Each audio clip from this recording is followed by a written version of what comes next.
people live in one place.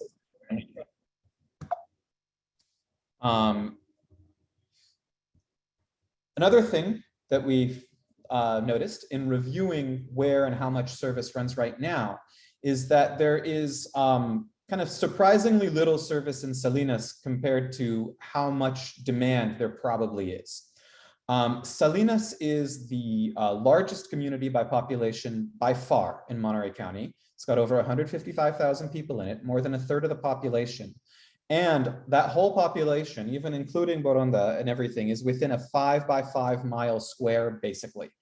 And a lot of people live there, and there are a lot of jobs in Salinas. And so you have a whole lot of trips that need to happen within this 5 by 5 mile square that are, many of them, too long to walk, but rather short drives, not that difficult to serve by transit if the right kind of service were available. And yet, despite this, we see that most of the city is served by bus lines that come once an hour or less. Again, you have this one frequent line from East Salinas to downtown, but for everything else, it's every hour or less, unless you want to go to Monterey every 30, but to stay within Salinas, an hour or less, an hour or more to wait.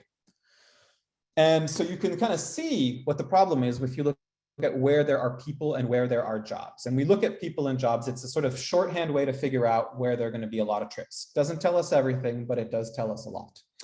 So here on the left, you see again the bus network in Salinas. And here on the right, you see population density. And so where the blue is darker, that means there are more people. And there are a lot of people everywhere in Salinas, but the densest areas are in East Salinas and in North Salinas. That's where you have the densest neighborhoods in terms of population.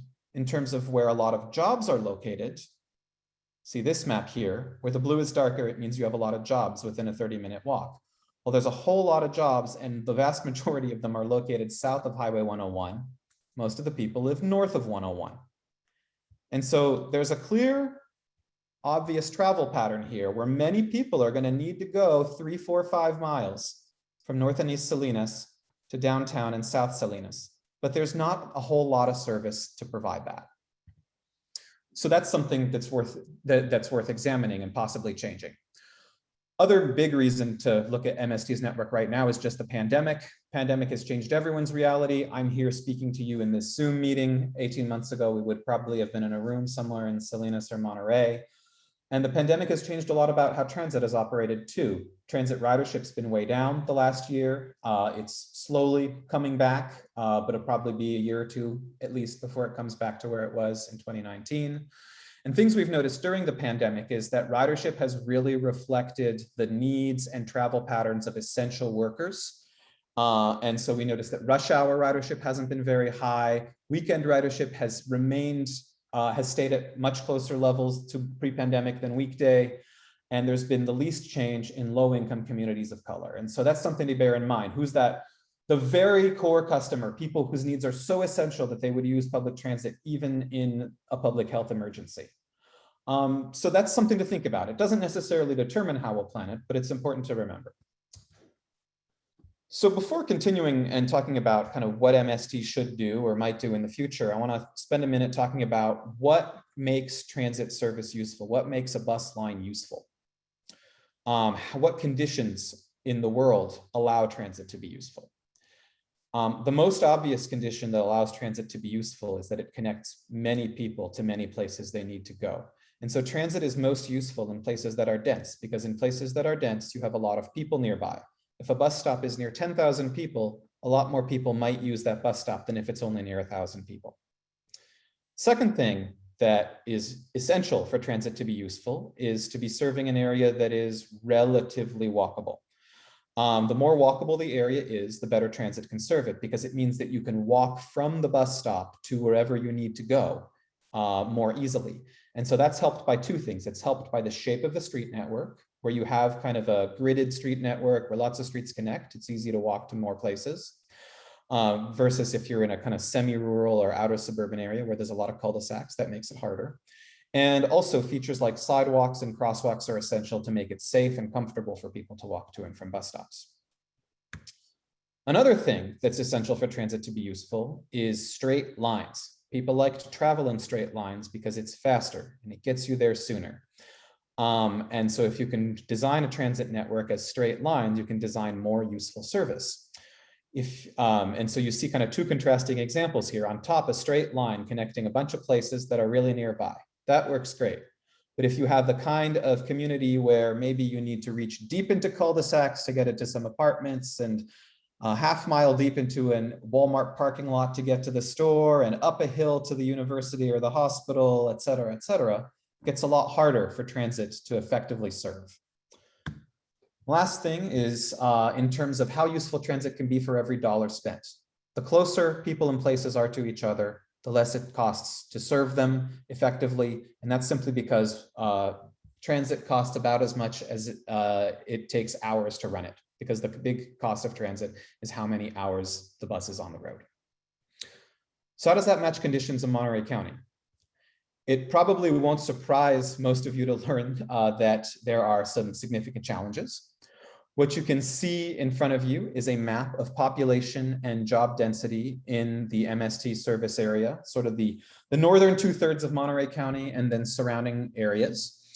And basically, if areas show up in blue on this map, it means that there's a lot of people living nearby. And if they show up in kind of orange or yellow or brown, it means there are a lot of jobs. If it's red, it means there's a lot of both.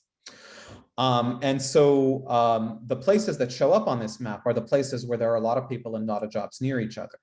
And you can see that that is largely limited to the area between Salinas, Marina, Seaside, Monterey, and Pacific Grove.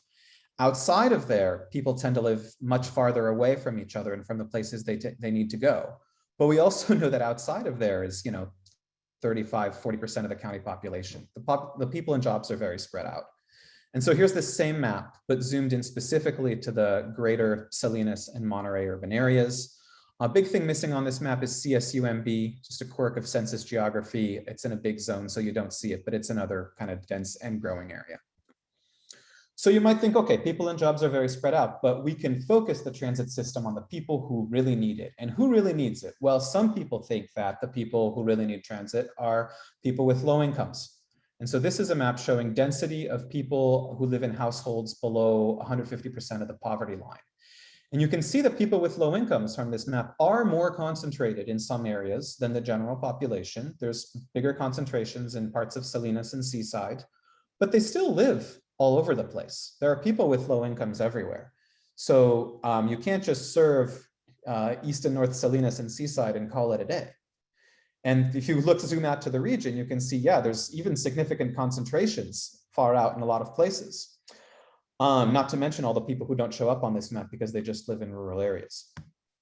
Another group of people that a lot of people might think need more transit or need transit more than others is seniors. Well, on this map, if it's red, if the darker the red is, the more seniors live in that area. Well, seniors are kind of spread out in a fairly similar way to the population as a whole, and they live all over the place. And so similarly, there's no like set of a few places you can go and you've served 90% of seniors and we can call it a day, right? This is a difficult problem, getting to everyone. And it's not just getting to everyone, it's also getting to the places they need to go. This map in front of you is showing you how many jobs are within 30 minutes walk, so about 1.5 miles of kind of anywhere in the main part of MST service area. And what you can see right away is that there's two big centers, right? There's downtown Monterey and there's kind of South Salinas, downtown and South Salinas. But if you look at the numbers in the legend here, how many jobs are actually located here? Well, you see that these biggest centers are hosting maybe 10,000 jobs, which sounds like a lot, but there are 400,000 people in the county. And so what that tells us is that these are not by any measure the only places people need to go. Anywhere that's showing up in blue in this map has a lot of places that people need to go to. And so MST has a challenge of serving a very spread out population that needs to go to many different places. And that's really reflected in what people have told us in focus groups and interviews. This diagram summarizes, from all these conversations that we've had locally, a number of the different travel patterns that are happening within communities and between communities in MST service area. And you can see that people are traveling locally and between communities for all sorts of purposes, be they work, be they school, be they health, be they social services, etc.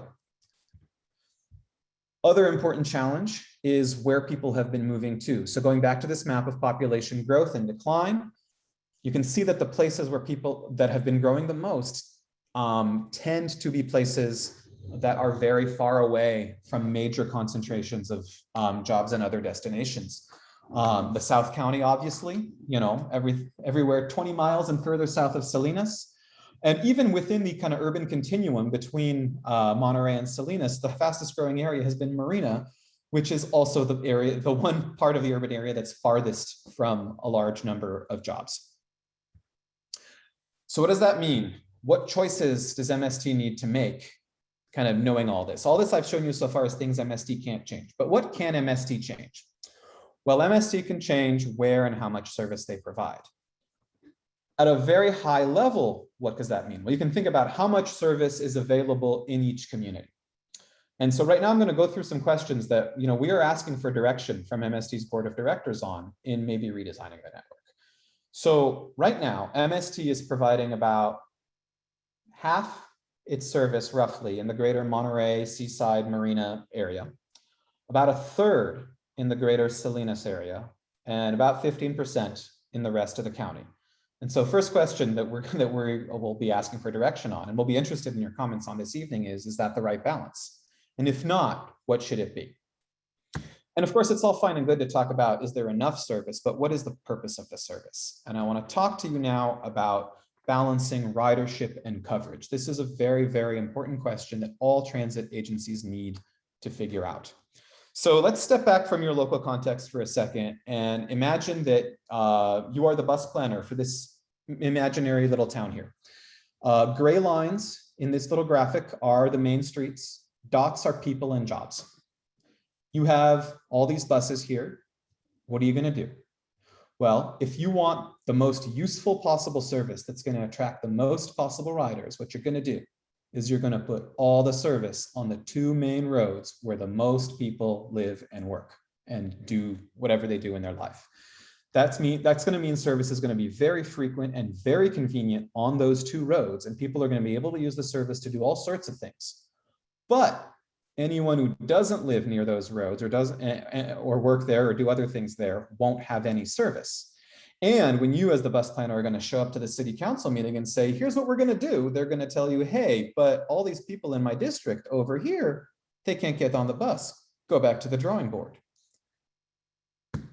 And if you want to address every single one of those concerns, what you're going to do is run a bus on pretty much every main street you can.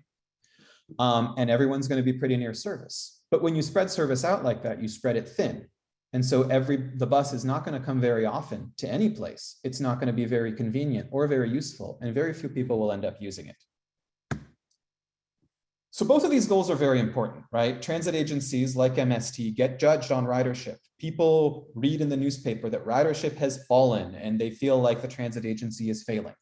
But at the same time, people feel like transit is a social service and should be available everywhere, which means MST is constantly being pulled in both directions, even though they are contradictory, and MST can't possibly succeed fully at both goals at the same time. But what MST can do is choose a deliberate balance point between the two goals. You can say, what percentage of the budget should go to ridership and what percentage to coverage? So what does MST do right now? Well, based on our analysis of the network, we think MST is doing about 40% for ridership and 60% for coverage. Is that the right balance? Well, that's not a question for me to answer. That's a question for really MST's board of directors to answer based on the public input we receive. Someone might think, looking at this, 40 for ridership, 60 for coverage, that seems like not a lot for ridership. Maybe we should plan more for ridership. And that could be a good idea, but I want to quickly go over what that would mean. Planning for focusing on high ridership means planning for high frequency service, as high as you can afford, so that it's very convenient on straight lines. And that's great, but frequency is expensive. And so the more you focus on frequency, the fewer places you can serve, the more you're limited to just the densest places where the most people live and work. And the more that means that some places don't get service at all or get even less than they do today. So it's good, but it's got the counterbalance.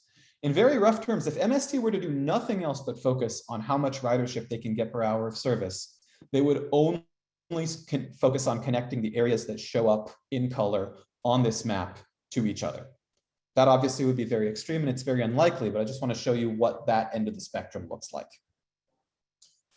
Okay, so you have to put some of your service for ridership and some for coverage, but what about the coverage service? What is its purpose really? Is it to go everywhere and make sure that every community gets a certain amount of service? Maybe. Or should it be focusing more on some needs than others? So I want to back up and talk about what MST has right now. Right now in Monterey County, thanks to Measure Q, MST has a dedicated source of funding to meet the needs of seniors, veterans, and people with disabilities. And that's great. MST does not have a corresponding dedicated source of funding or explicit policy goal about the other major kind of high need population, which are people with low incomes and people who don't have cars. And so the question is, should MST just be providing service in proportion to population, or should they be focusing first on the needs of more disadvantaged communities? So those are the big picture questions. Now I'm going to take you for a couple minutes through what we've heard so far from the public. And I'll be interested to hear after the presentation what y'all think on the line, to the extent you have comments. So just to go back to what we've done so far in terms of outreach, there have been around 50 interviews, I believe, with stakeholder organizations from all over civil society, including, I believe, some of the people on the line tonight, be they education, social services, businesses, various different industries, the cities, all sorts of sectors that MST interacts with and that have an interest in transit.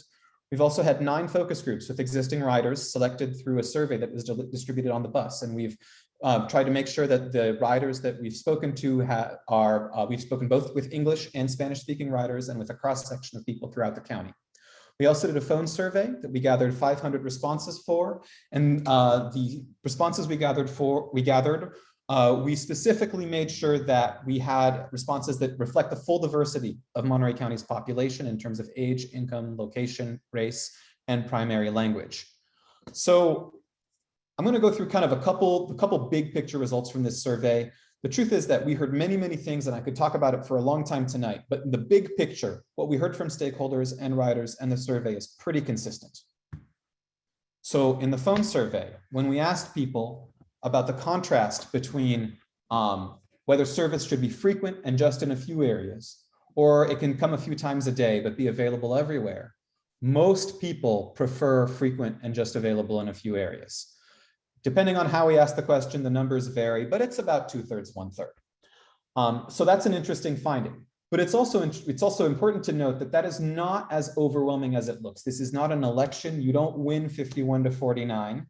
And that's not how MST should go about deciding things. What you should note here is that most people value frequency and usefulness more than coverage, but that fully 1/3 of people, at least, really value MST going to as many places as possible. So if MST goes to fewer places, you can bet that many people are going to comment on that and not be happy about that. Other thing that we've heard very, very clearly throughout the whole outreach is that broadly speaking, people in Monterey County, in the community, favor focusing first on the needs of communities where there are many low-income people. You can see this is how we asked it in the survey. We got a 70 to 30 answer.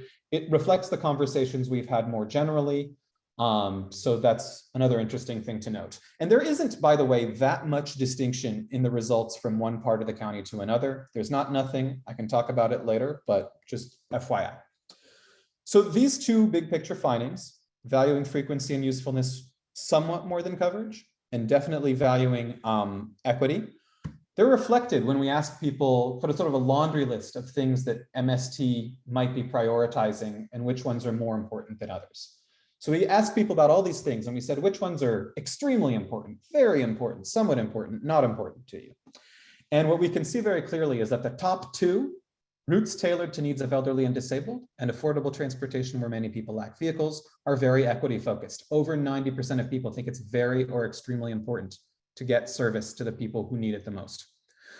We can also see that when we talk about just coverage, service to all places, even where few people ride, well, that is extremely or very important to a majority of people in Monterey County, 54% according to this, but not to as many people as care about other things. So priorities that align well with frequency and ridership will tended to do a little bit better in the phone survey. So for example, limiting air pollution and greenhouse gases. Well, you don't limit pollution if you don't have few people on the bus. So that's a ridership priority.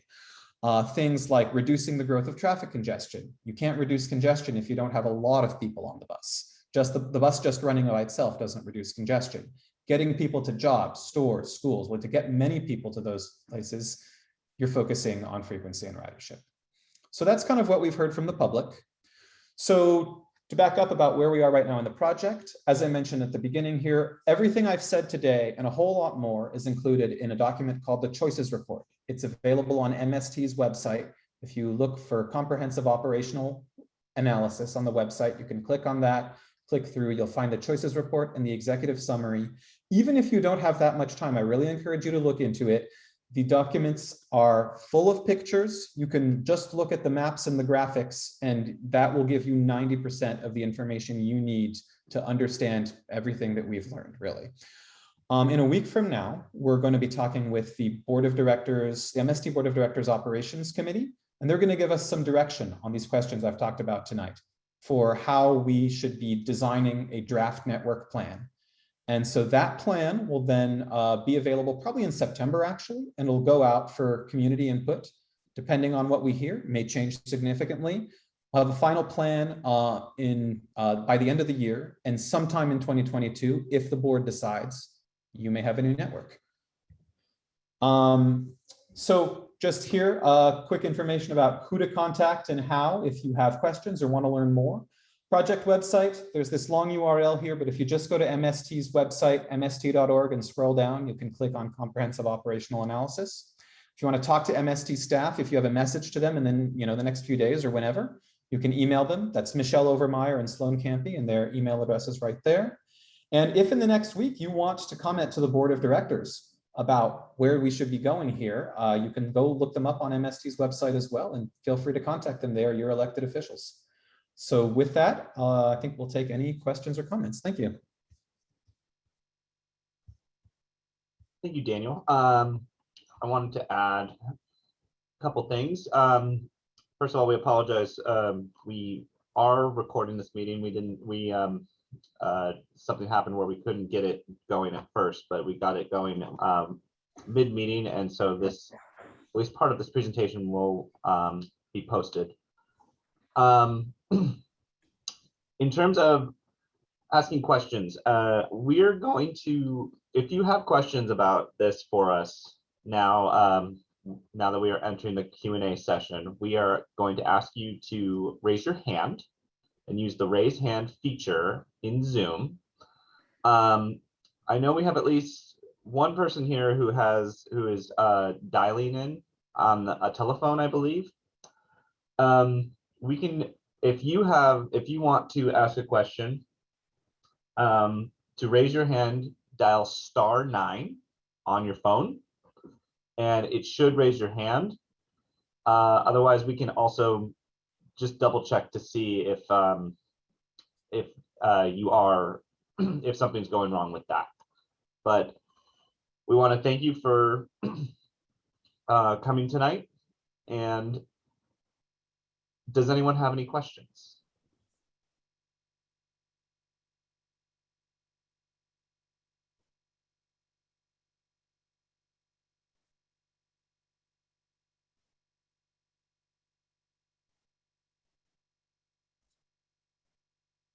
I do see one person with their video turned on. Here.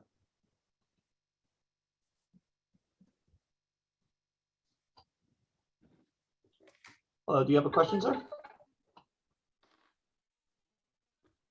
Harish, I believe it is.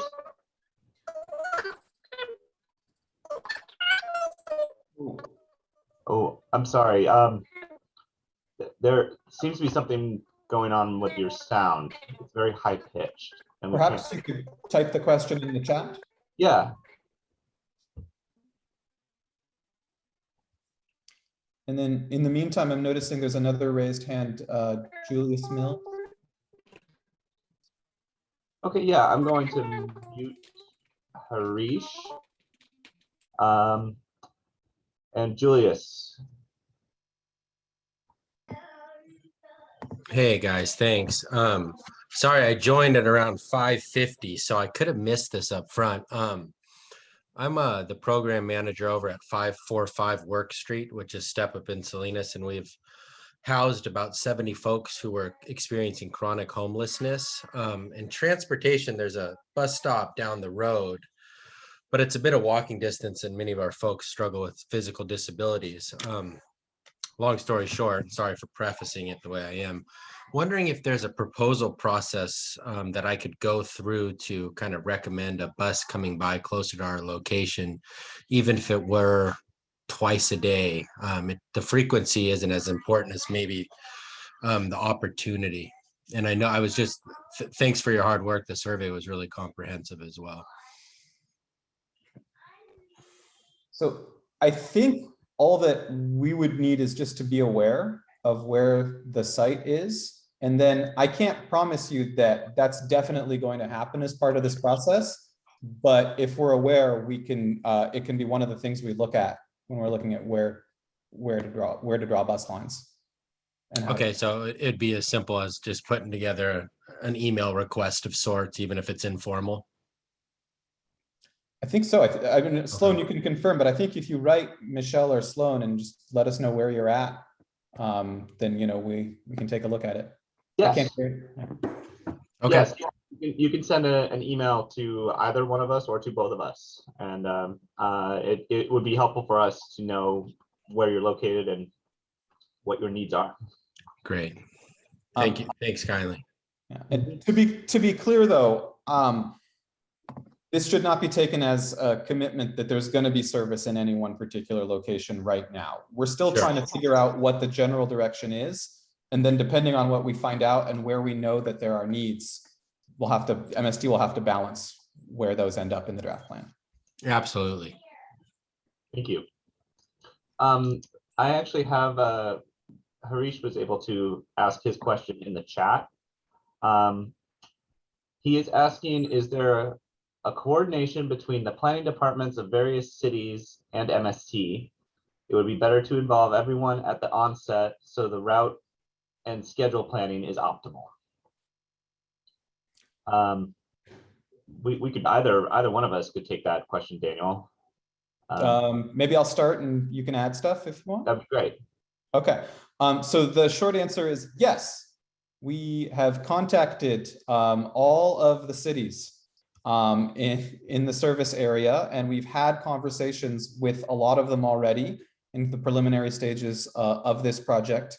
And we've invited people from all the cities to the network design workshops that are going to be happening once we have direction on where to go. And a number of them have told us that they can come. So, to some extent, it depends on the level of interest that MST gets from the various cities. But MST is certainly reaching out to everyone and making sure that everyone with authority over either land use or street use is involved. Yes, that's correct. And from the MST side as well, we do consistently work with the cities on any and all development that impacts the service area. And I realized that I probably should have done this when we started, actually, but we do have just a small poll for folks here that I'm going to launch now. And while that's up, is there anyone else that has, well, first of all, Harish, does that answer your question? Are you? Great. It's still high pitched, but okay, thank you. Is there anyone else out there that has any other questions?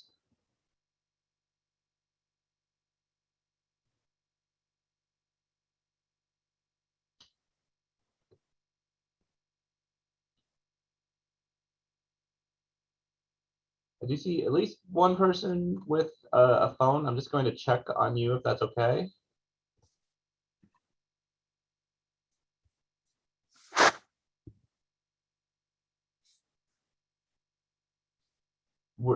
Did you have any questions or Did you have any difficulty using the raise your hand feature? Yeah, my name is Craig Patton. I'm a planner with the County of Monterey. I was just hoping that we could maybe get a hold of the slides that you guys have put forth, or is that something that's a possibility? Yes, I think that's a possibility. We can post them on our website. Okay, I think that would be helpful. I'd like to add that, if you don't mind, I want to quickly just show you all where you can find everything on the website. Everything that's there right now, to which this presentation from today will be added shortly. So this is MST's website. If you scroll down, actually, you don't have to scroll down. It's right there, comprehensive operational analysis. If you're on a phone, you'll have to scroll down a little bit. If you click on it, you get this page here, a little bit of discussion. And then at the bottom of this page, how can I learn more? And here, there are links here to the choices report, its executive summary. And if you really want to get into the details of what we heard in the phone survey, there's an appendix about that too. I just want to give you a quick preview of what that executive summary looks like so that you can see that it's a document that is sort of easy and fun and intuitive to the extent possible for transit planning. Actually, I'll show you the whole, I'll just show you what the whole report looks like. And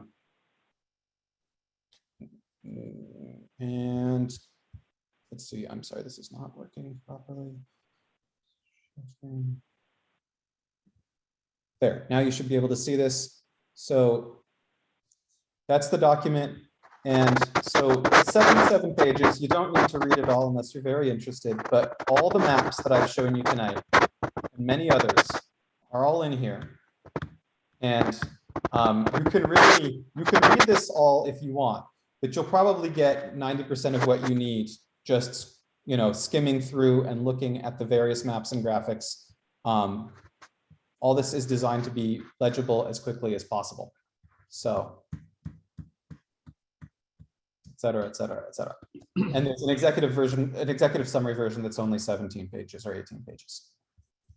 Yes, and I've also posted links to the documents themselves and to our website in the chat as well.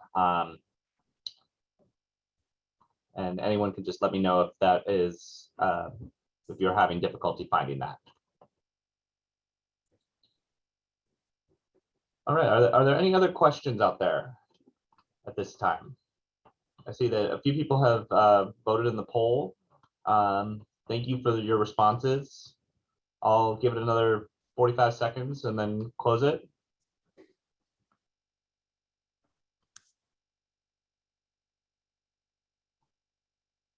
Oh, okay.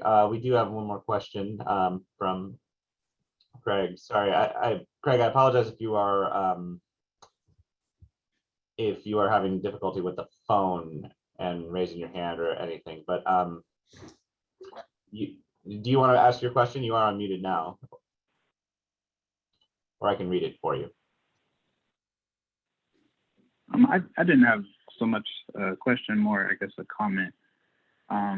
You know, when we're talking about like population zones and looking at those graphs, you know, with the points and whatnot, did you guys take into consideration, you know, high schools and, you know, people, I guess, going to high school in those areas and them being, I guess, the bigger part of the population?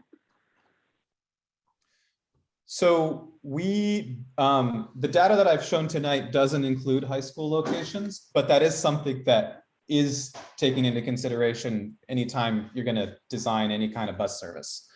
So the maps shown tonight mostly reflect census data on population and jobs, right?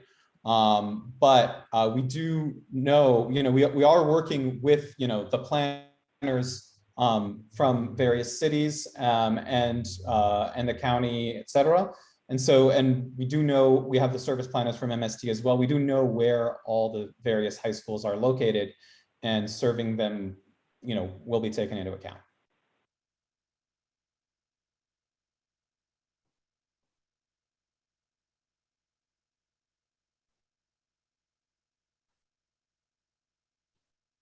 All right.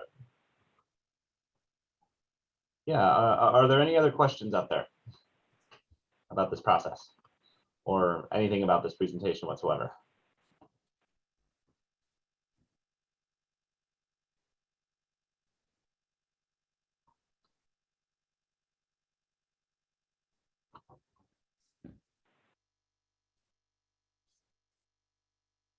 All right, I'm not hearing anything.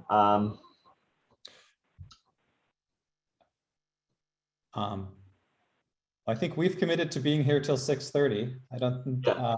so if anyone's got any questions between now and 6:30, we'll be right here. And otherwise, I think we're probably. Just in case, I will enable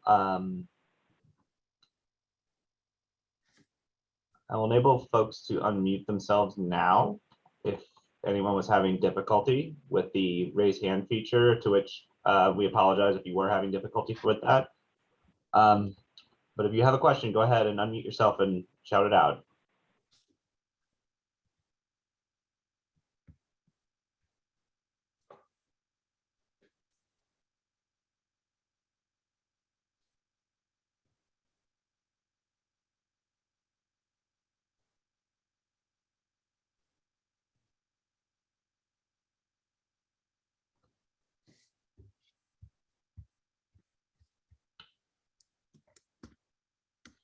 All right, well, we'll hang out, I guess, for another 4 minutes, and if no one else has anything, that's our presentation. Thank you again for those of you who showed up, and we appreciate your comments. And have a good evening. And we are still available for questions, though. If nobody else is going to ask any questions, I was kind of hoping that maybe you guys could go over like the timeline. I know it's probably in the document. I haven't had a chance to look at it yet, but I mean, if we have some extra time. So here's the big picture of the timeline. Right now, we're a couple weeks from starting to work on a draft plan. But what we don't have yet is the direction from the board operations committee on what we should do about these trade-offs. It's going to take a couple months to get to a draft plan, and we'll have it. I think it'll probably be ready in August, but I don't think it's going out to the public until September. And then there'll be a comment process then for a month or so. And that will take into account whatever we hear and whatever the board wants to do with what we hear. And those should be a final plan towards the end of the year. Once there's a final plan, the MST's board of directors still needs to decide whether to go through with it. So that's probably over the winter of 22, which means that to the extent this project changes MST's network, you would see those changes most likely in the second half of 2022.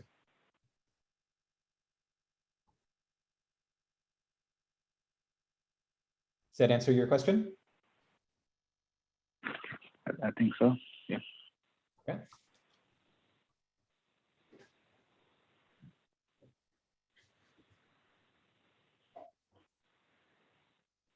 Does the budget have any bearing on any of the recommendations that are put forth? Or?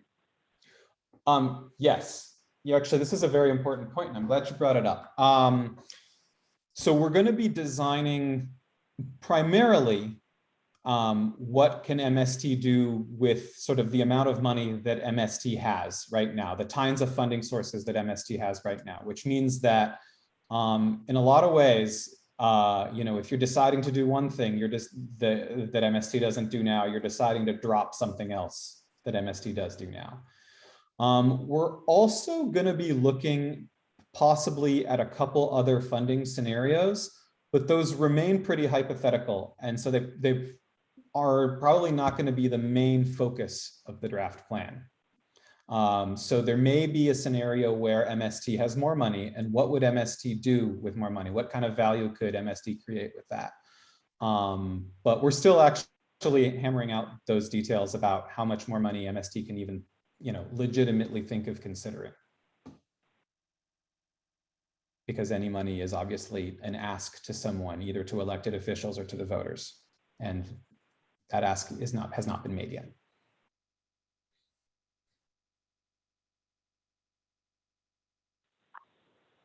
Thanks. I think in one of your other slides, you kind of were discussing internal circulation, like within the cities versus inner city circulation. This one? Yeah, that one.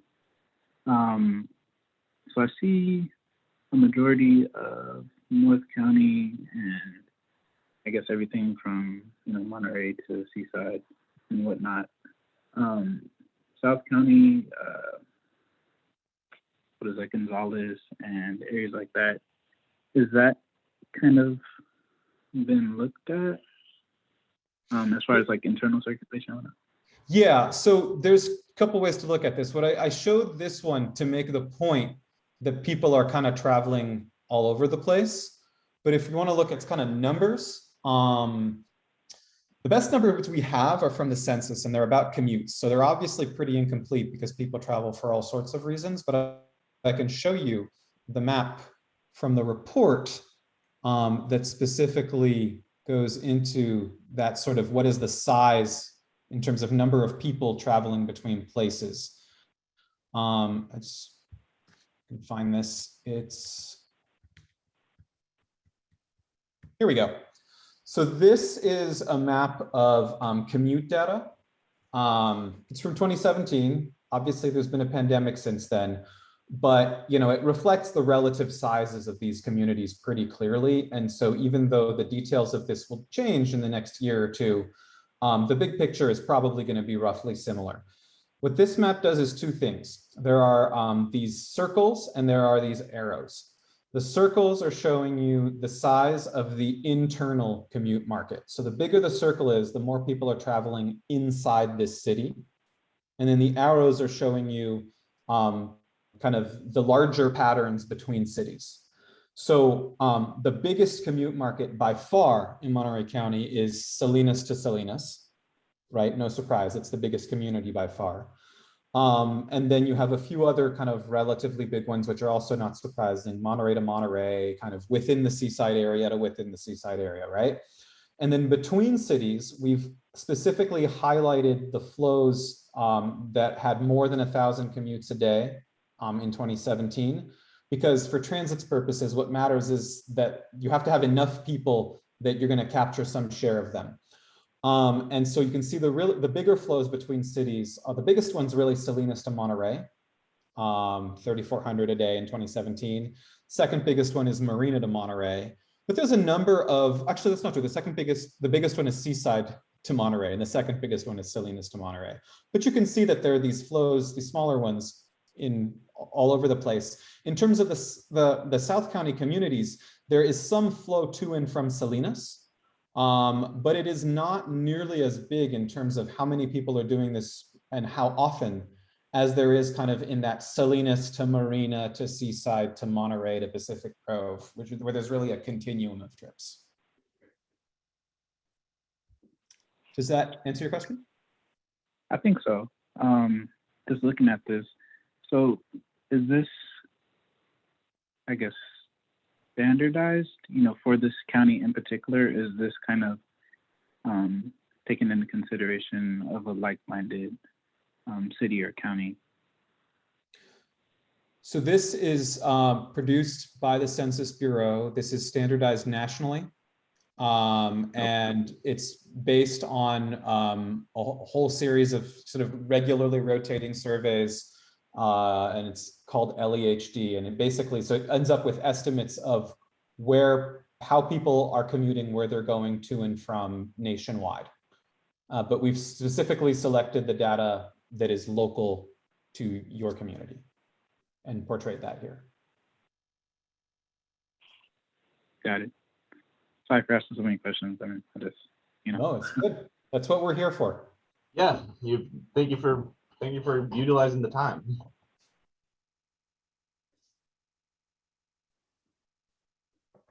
All right, well, it is 6:29 and we had until 6:30. I think that was a good time to conclude. We want to thank you again for those of you who are still on the line who are able to join us for this. And for more information, please go to our website, mst.org. Again, I posted it in the chat, and please take a look at the choices report. And we can certainly post this presentation on the website as well. And also, you may email me with any other questions as well at scampy@mst.org. And that is once again in the chat. All right, and if no one has any other questions, have a good evening, everybody. Thank you. Thank you very much. Bye.